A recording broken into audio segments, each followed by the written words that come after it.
ಪ್ರತಿ ತಿಂಗಳು ಕೂಡ ದೇಶದಾದ್ಯಂತ ಸಾಕಷ್ಟು ಹೊಸ ನಿಯಮಗಳು ಜಾರಿಗೊಳ್ಳುವ ಮೂಲಕ ಜನಸಾಮಾನ್ಯರ ಜೀವನವು ಸಾಕಷ್ಟು ರೀತಿಯಲ್ಲಿ ಬದಲಾಗುತ್ತಿವೆ.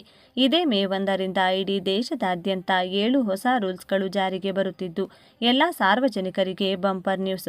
ಅತ್ಯಂತ ಪ್ರಖರವಾದ ಬಿಸಿಲಿನ ಬೇಗೆಯಲ್ಲಿ ಜನರು ಹೈರಾಣಾಗಿದ್ದು, ದೇಶದಲ್ಲಿ ಕೇಂದ್ರ ಸರ್ಕಾರ ಮತ್ತು ರಾಜ್ಯ ಸರ್ಕಾರ ಹಾಗೂ ಬ್ಯಾಂಕಿಂಗ್ ವ್ಯವಸ್ಥೆ ಹಾಗೂ ಜನಸಾಮಾನ್ಯರ ನಿತ್ಯ ಜೀವನದಲ್ಲಿ ಅಗತ್ಯವಿರುವ ಗುರುತಿನ ಚೀಟಿಗಳಾದ ಆಧಾರ್ ಕಾರ್ಡ್ ಮತ್ತು ಪಾನ್ ಕಾರ್ಡ್ ಸೇರಿದಂತೆ ಸಾಕಷ್ಟು ವಿಷಯ ವಸ್ತುಗಳಲ್ಲಿ ಹೊಸದಾಗಿ ಇದೇ ಮೇ 1ರಿಂದ ಹೊಸ ರೂಲ್ಸ್ಗಳು ಜಾರಿಗೆ ಬರುತ್ತಿವೆ. ನಾವು 2026ರ ಮೇ ತಿಂಗಳಿಗೆ ಕಾಲಿಡುತ್ತಿದ್ದೇವೆ. ಈ ತಿಂಗಳಿನಿಂದ ಕೇವಲ ಕ್ಯಾಲೆಂಡರ್ ಬದಲಾಗುತ್ತಿಲ್ಲ, ಬದಲಾಗಿ ಸಾಮಾನ್ಯ ಜನರ ಜೇಬಿನ ಮೇಲೆ ಪ್ರಭಾವ ಬೀರುವ ಆಧಾರ್, ಪಾನ್ ಕಾರ್ಡ್, ಬ್ಯಾಂಕಿಂಗ್ ಮತ್ತು ಗ್ಯಾಸ್ ಸಿಲಿಂಡರ್ ನಿಯಮಗಳು ಬದಲಾಗುತ್ತಿವೆ. ವಿಶೇಷವಾಗಿ ಹಿರಿಯ ನಾಗರಿಕರಿಗೆ ಮತ್ತು ಪಿಂಚಣಿದಾರರಿಗೆ ಕೆಲವು ಮಹತ್ವದ ಬದಲಾವಣೆಗಳಿವೆ. ಈ ವಿಡಿಯೋದಲ್ಲಿ ನಾವು ಪ್ರತಿಯೊಂದು ಬದಲಾವಣೆಯನ್ನು ವಿವರವಾಗಿ ನೋಡೋಣ. ಸ್ಕಿಪ್ ಮಾಡದೆ ಕೊನೆವರೆಗೂ ನೋಡಿ. ಮೊದಲನೆಯದಾಗಿ ಆಧಾರ್ ಕಾರ್ಡ್ 10 ವರ್ಷದ ಅಪ್ಡೇಟ್. ನಿಮ್ಮ ಆಧಾರ್ ಕಾರ್ಡ್ ಪಡೆದು 10 ವರ್ಷ ಕಳೆದಿದ್ರೆ ಅಂಥವರು ಕಡ್ಡಾಯವಾಗಿ ತಮ್ಮ ವಿಳಾಸ ಮತ್ತು ಗುರುತಿನ ದಾಖಲೆಗಳನ್ನು ಅಪ್ಡೇಟ್ ಮಾಡಬೇಕು. ಜೂನ್ 14, 2026ರವರೆಗೆ ಆನ್ಲೈನ್ನಲ್ಲಿ ಇದು ಉಚಿತವಾಗಿದ್ದು ನಂತರ ಶುಲ್ಕ ಪಾವತಿಸಬೇಕಾಗಬಹುದು. Digital locker.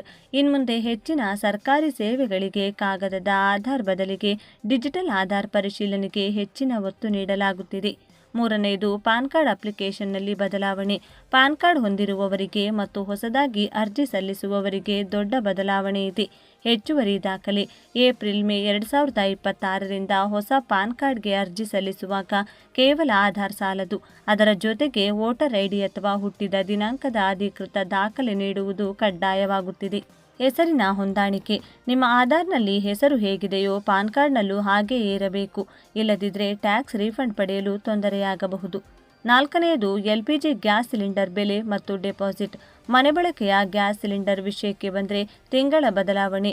ಪ್ರತಿ ತಿಂಗಳ 1ನೇ ತಾರೀಕಿನಂತೆ ಮೇ 1ರಂದು ಗ್ಯಾಸ್ ಸಿಲಿಂಡರ್ ಬೆಲೆಗಳಲ್ಲಿ ವ್ಯತ್ಯಾಸವಾಗುವ ಸಾಧ್ಯತೆ ಇದೆ. ಹೊಸ ಕನೆಕ್ಷನ್ ಡೆಪಾಸಿಟ್. ಹೊಸದಾಗಿ ಗ್ಯಾಸ್ ಕನೆಕ್ಷನ್ ಪಡೆಯುವವರಿಗೆ ಸೆಕ್ಯೂರಿಟಿ ಡೆಪಾಸಿಟ್ ಮೊತ್ತದಲ್ಲಿ ಹೆಚ್ಚಳವಾಗಿದೆ. 14.2 kg ಸಿಲಿಂಡರ್ಗೆ ಸುಮಾರು 2200 ರೂಪಾಯಿ ಡೆಪಾಸಿಟ್ ನಿಗದಿಪಡಿಸಲಾಗಿದೆ. ಐದನೆಯದು ಬ್ಯಾಂಕಿಂಗ್ ಮತ್ತು ಸಾಲದ ನಿಯಮಗಳು.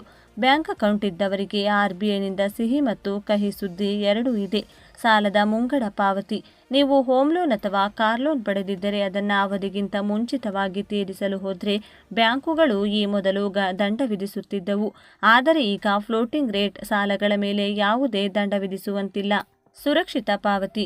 UPI ವಂಚನೆ ತಡೆಯಲು ಬ್ಯಾಂಕುಗಳು ಇನ್ಮುಂದೆ ಫೇಸ್ ಅಥೆಂಟಿಕೇಷನ್ ಅಥವಾ 2 ಹಂತದ ಸುರಕ್ಷತೆಯನ್ನು ಕಡ್ಡಾಯಗೊಳಿಸುತ್ತಿವೆ.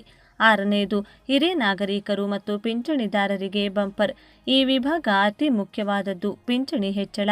8ನೇ ವೇತನ ಆಯೋಗದ ಶಿಫಾರಸುಗಳ ಹಿನ್ನೆಲೆಯಲ್ಲಿ ಕೇಂದ್ರ ಸರ್ಕಾರಿ ಪಿಂಚಣಿದಾರರಿಗೆ ಮತ್ತು 70 ವರ್ಷ ಮೇಲ್ಪಟ್ಟ ಹಿರಿಯ ನಾಗರಿಕರಿಗೆ ಹೆಚ್ಚಿನ ವೈದ್ಯಕೀಯ ಸೌಲಭ್ಯ ಮತ್ತು ಪಿಂಚಣಿ ಹಣದಲ್ಲಿ ಅಲ್ಪ ಹೆಚ್ಚಳ ನಿರೀಕ್ಷಿಸಲಾಗಿದೆ. Digital life certificate. ಹಿರಿಯ ನಾಗರಿಕರು ಬ್ಯಾಂಕ್ಗೆ ಅಲೆಯುವುದನ್ನು ತಪ್ಪಿಸಲು ಮನೆ ಬಾಗಿಲಿಗೆ ಬಂದು ಡಿಜಿಟಲ್ ಜೀವಿತ ಪ್ರಮಾಣಪತ್ರ ಪಡೆಯುವ ಸೌಲಭ್ಯವನ್ನು ಇನ್ನಷ್ಟು ಸರಳಗೊಳಿಸಲಾಗಿದೆ. ಏಳನೆಯದು ಸಾಮಾನ್ಯ ಜನರ ದೈನಂದಿನ ಜೀವನದ ಮೇಲೆ ಪ್ರಭಾವ. ಇದಲ್ಲದೆ ಸಾಮಾನ್ಯ ಜನರ ಮೇಲೆ ಇತರ ಕೆಲವು ಪರಿಣಾಮಗಳಿವೆ. Insurance premium. ಕೆಲವು ವಿಮಾ ಕಂಪನಿಗಳು ಮೇ ತಿಂಗಳಿನಿಂದ ಹೊಸ ಪ್ರೀಮಿಯಂ ದರಗಳನ್ನು ಜಾರಿಗೆ ತರುತ್ತಿವೆ. ವಿದ್ಯುತ್ ದರ.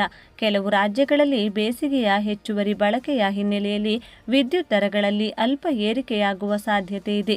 ಸ್ನೇಹಿತರೆ, ಈ ಎಲ್ಲ ಬದಲಾವಣೆಗಳು ಮೇ 1ರಿಂದ ಹಂತ ಹಂತವಾಗಿ ಜಾರಿಗೆ ಬರಲಿವೆ. ಆದ್ದರಿಂದ ನೀವು ದಾಖಲೆಗಳನ್ನು ಸರಿಯಾಗಿ ಇಟ್ಟುಕೊಳ್ಳಿ ಮತ್ತು ಬ್ಯಾಂಕಿಂಗ್ ವ್ಯವಹಾರಗಳಲ್ಲಿ ಎಚ್ಚರದಿಂದಿರಿ. ಈ ಮಾಹಿತಿ ನಿಮಗೆ ಇಷ್ಟವಾಗಿದ್ದರೆ ವಿಡಿಯೋ ಲೈಕ್ ಮಾಡಿ ಮತ್ತು ನಿಮ್ಮ ಕುಟುಂಬದವರೊಂದಿಗೆ ಶೇರ್ ಮಾಡಿ. ಮುಂದಿನ ಅಪ್ಡೇಟ್ಗಳಿಗಾಗಿ ನಮ್ಮ ಚಾನೆಲ್ನ ಸಬ್ಸ್ಕ್ರೈಬ್ ಆಗೋದನ್ನ ಮರಿಬೇಡಿ. ಧನ್ಯವಾದಗಳು.